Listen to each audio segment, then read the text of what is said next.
talk about what is Botox. And when I speak about Botox, it's a catch-all for any neuromodulator, which is Botox, 𝒕𝒔, Dysport, Xeomin, all of them. So this is a botulinum toxin. This botulinum toxin binds irreversibly to the presynaptic membrane of peripheral neuromuscular and autonomic nerve junctions. It essentially blocks the release of acetylcholine, and that results in muscle weakness. The toxin never lets go. This binding is irreversible.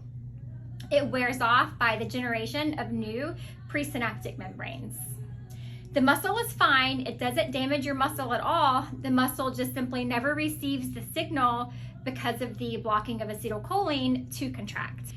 So there are 3 areas of the face that are very routine. Most people that come in want all 3 areas. Some people only want 1 or 2 of the areas, and some people want even more areas, which I'll get into later.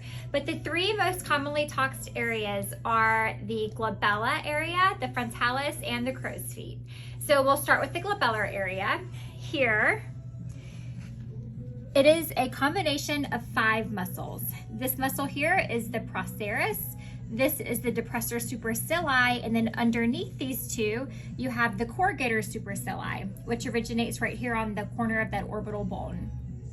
Here in my lovely patient, you'll see her glabellar area starts here with the corrugator, and then down here with the procerus, and then up here. This is what we tox to soften the 11s or prevent them. Another commonly toxed area is the frontalis muscle, or the forehead. Here in our book, you'll see the frontalis muscle. The frontalis muscle can be bifurcated in some of the populations. Some of the populations goes essentially straight across without this deep bifurcation.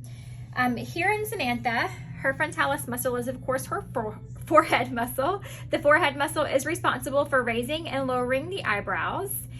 It's essentially divided in the middle by a line of convergence, and I'll tell you guys in a few minutes why that line of convergence is very important. Another muscle that we commonly tox is the orbicularis oculi. The orbicularis oculi is a sphincter-style muscle that encircles the eye.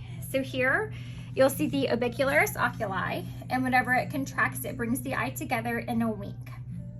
So another commonly toxed muscle that we do is the nasalis. The nasalis is what creates bunny lines, and some people when they smile. And one other that I just want to briefly mention is this LSAN. That's the levator labii superioris aliquote nasi.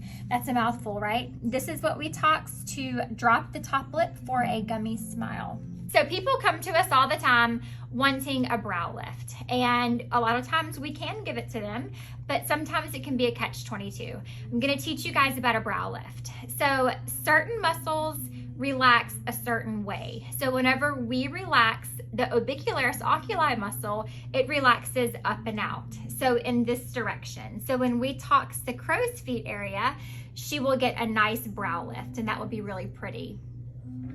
The corrugator supercilii, or the glabellar muscle complex, when it relaxes, it also relaxes up and out, which will also raise the brow medially.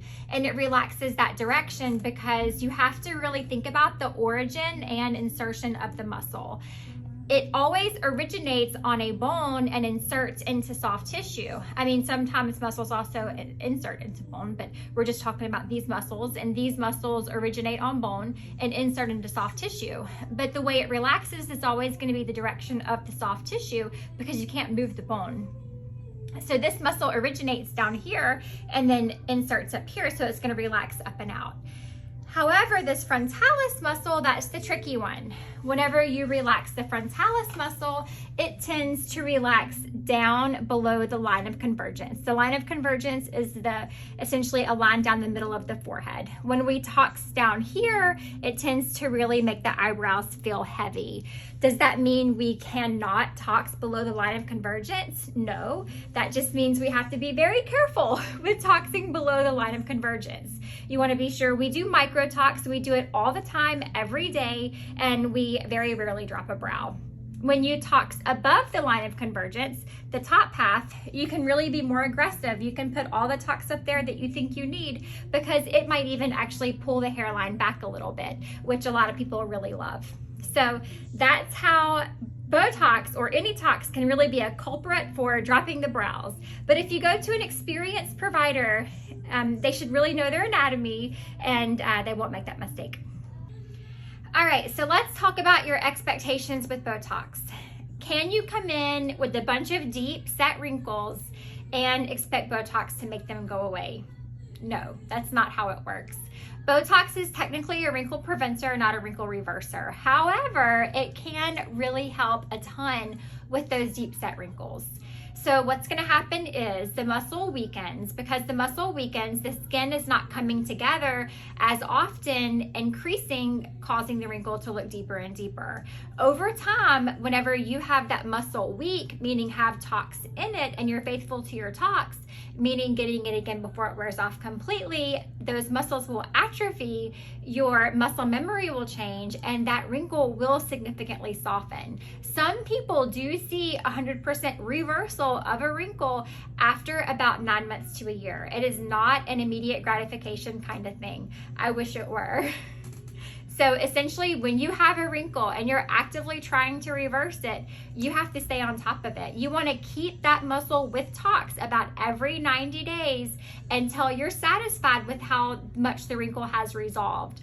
When it's backed out, 70, 80%, then you can start spacing out your tox a little bit further.